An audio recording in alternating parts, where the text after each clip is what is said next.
Hi, my name is Derek Cook, and I'm a certified journeyman farrier with the American Farriers Association, and I'm here to talk to you a little bit about desmosporin, how it works. We've done a video earlier on the extracellular matrix, defining what it is and how it works.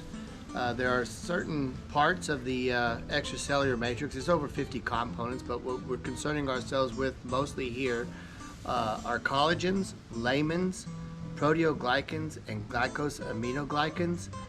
These are the things that we believe these enzymes, these matrix metalloproteinase, are affecting and causing necrosis within the bond in the acute phase of laminitis. I think it's important to say that these discussions are all limited to the acute phase of laminitis. Now we're going to start talking about these matrix metalloproteinase, what they are, and what they do, and why they are so detrimental in the acute phase of laminitis.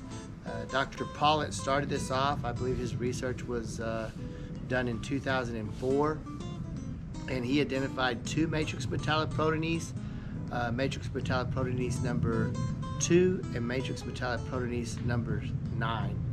And we'll discuss those enzymes. We'll try to tell you what they do and why we believe they're so devastating in the acute phase of laminitis. Drs. Wang and Dr. Black out of the University of Massachusetts, they also have expanded upon that research, and they found a matrix metalloproteinase number 1, number 13, and an ADA MTS 4. And we'll describe those individually and talk about them individually. The group themselves are called a matrix metalloproteinase, and we'll discuss why they're called matrix metalloproteinase as well. So we look forward to sharing all this knowledge with people and showing there are options. We want to go into the science first, and then we will tell you about what our product does later. A matrix metalloproteinase is a zinc-dependent endopeptidase. So basically what that means is it has a molecule of zinc, and then there's some calcium, and it gets what they call cleaved by water. So these the job of this is to digest extracellular matrix, and they are secreted as zymogens. That's the way they are indexed and found within the ECM. They are activated by breaking up, and a water molecule is attached, and that process is known as cleavage. Once the matrix metalloproteinase is cleaved, it is activated, and as it's activated, each individual matrix metalloproteinase will digest certain different elements of the ECM. The first matrix metalloproteinase we're going to talk about is called MMP1.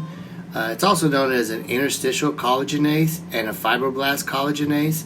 I actually like the other words better because it kind of tells what they do. A collagenase will eat collagen, and so that gives us indication as to what its job is.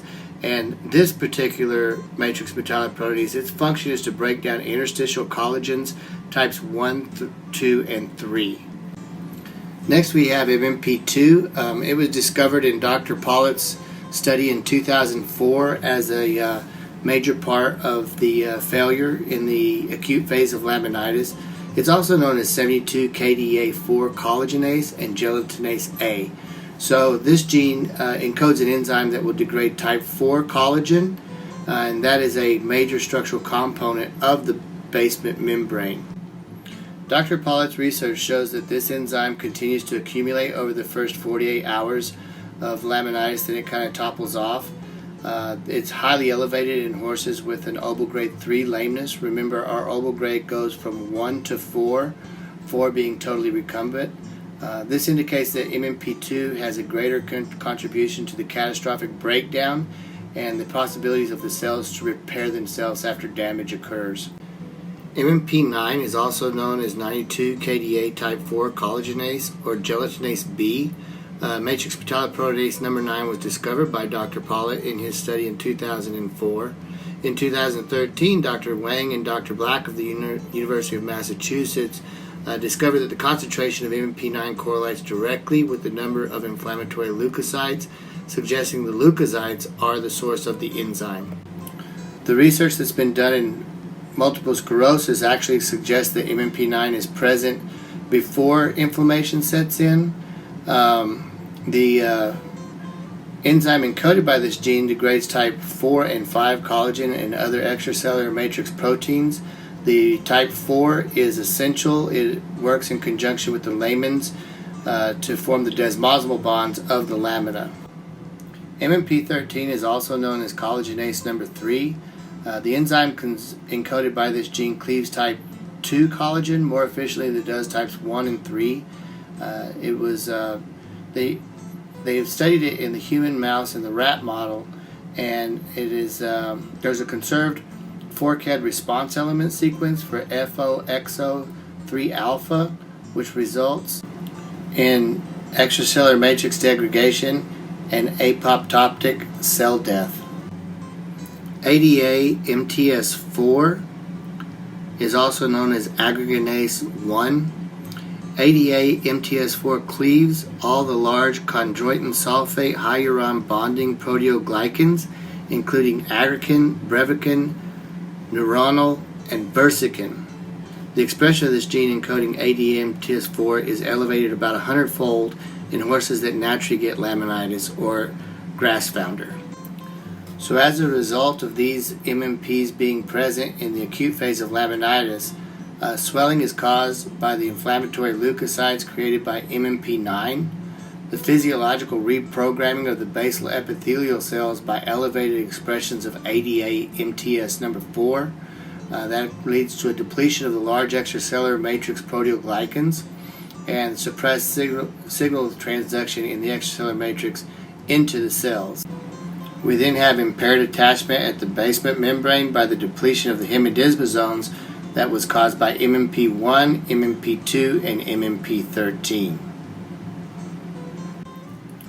This slide comes from Dr. Pollitt's research. The top slide, you can see the organization stays intact with the lamina, and it makes sense. Everything is organized.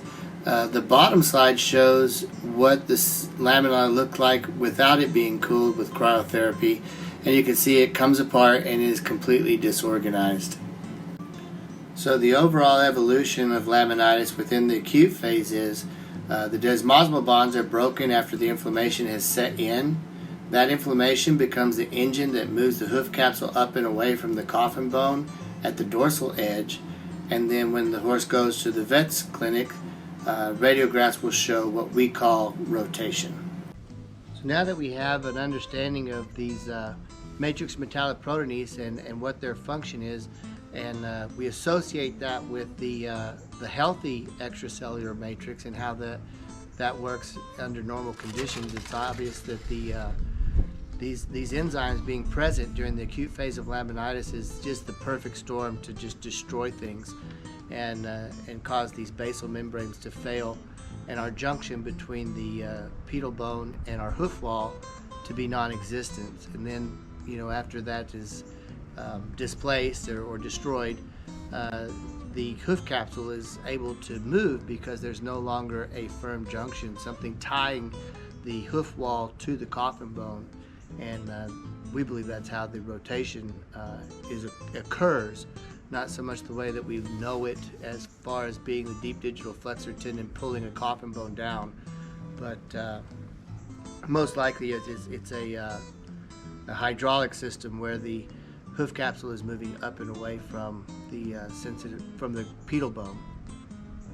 So please visit our website. It's www.beatlaminitis.com. Hit the like button or subscribe to our channel.